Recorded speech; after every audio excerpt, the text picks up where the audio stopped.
Hello YouTube. Well, as the cool kids say, holy macaroni. Man, am I excited about how this thing came out. And I hope you enjoy this little video that I put together of lifting up the Redcat Hauler. Hey everybody, thanks for tuning in again. Was a lot of background noise in all of these videos, so we're going to try doing the voiceover. What I'm going to do is start lifting my Redcat Hauler. So I'm going to get you kind of set up here.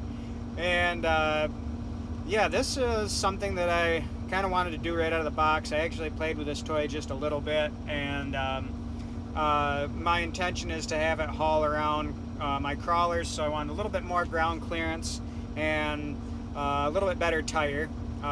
So I've been playing with it, playing with different parts, buying things here and there from the local hobby shops, and a few things online to try to make my vision become a reality. And in this video I learned some things. I used a lot of stuff that I had bought and ended up not being able to use some of the other stuff, but I got really good at popping the little ball sockets in and out of all the different links.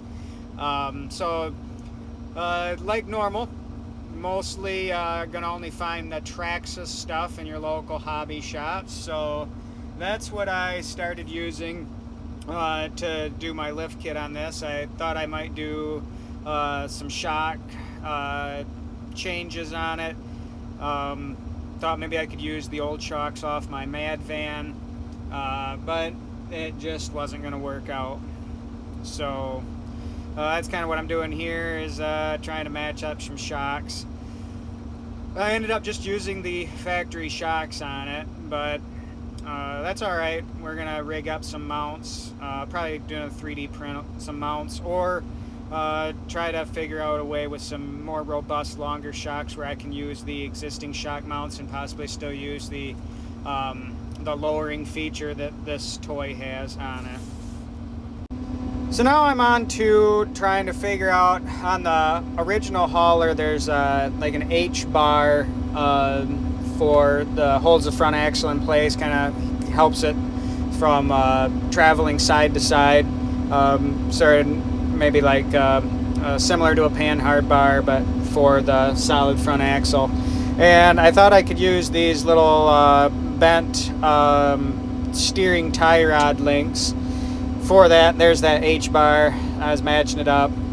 But I put them on and I just had a lot of movement side to side, and the reason I wanted to replace them is so that they would be adjustable, so I could fix the caster of the front axle. It was pitched quite a bit and a little bit not centered in the wheel wells when it was at the height that I wanted it to be at.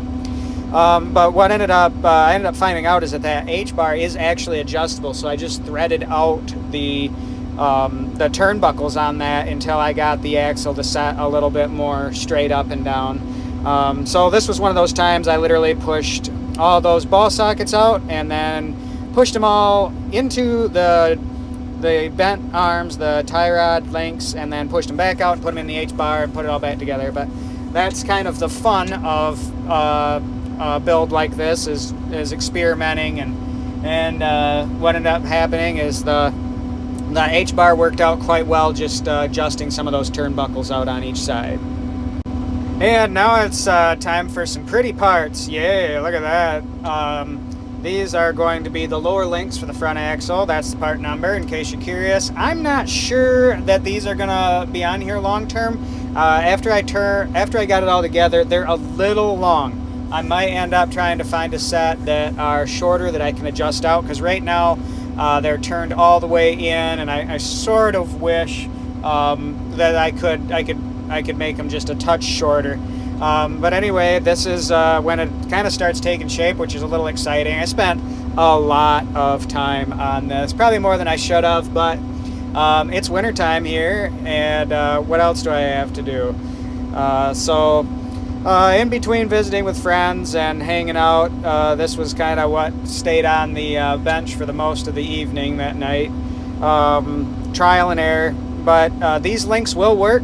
And as you can see, what I've ended up doing is bolting that factory shock directly to the frame right now. I use some longer screws. It's not permanent because the shocks don't actually rest right up against the frame and it twists things, but it's definitely good enough to mock up and it's good enough to play with for a little while.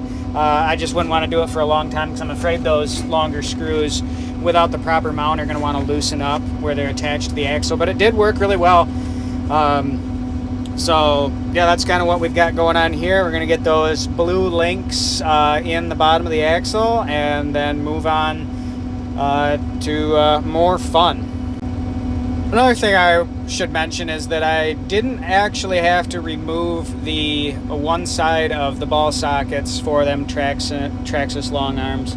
I only had to replace the one that went into the actual chassis. The one that goes into the axle were fine, matched up really well. So that saved me a little bit of time. But yeah, now it's back together for the most part, and we're gonna throw some wheels on it.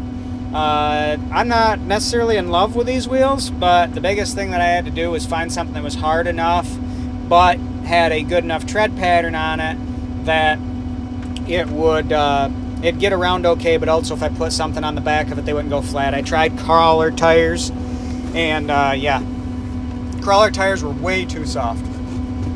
So they just they got around really well, but this toy is very heavy. Even from the factory, it is extremely heavy. So I definitely needed a lot harder tire than what I thought I did. So the tires that I ended up getting for it are the BF Goodwrench Bajas by Proline.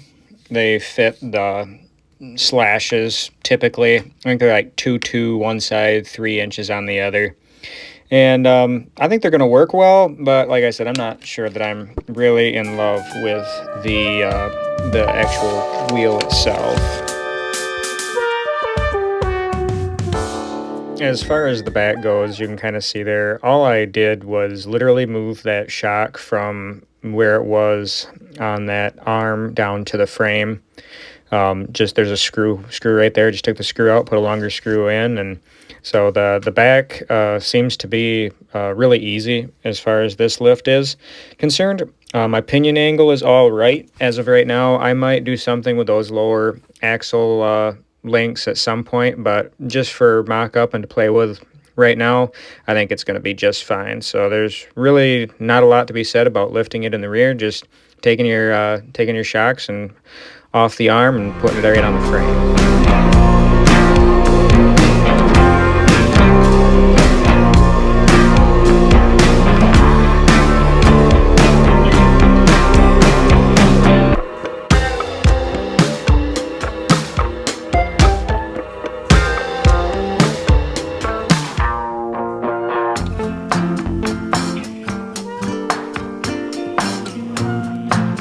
And here is the finished product as of right now. I think it looks pretty good. I think I achieved my goal of getting that the caster correct in the front end, and the front axle is centered in the body pretty well now. Like I said, you guys have any suggestions for nicer tire setup, something that might be a little bit more dressy, but I also don't want a lot of flash and chrome. But these tires seem to work pretty good.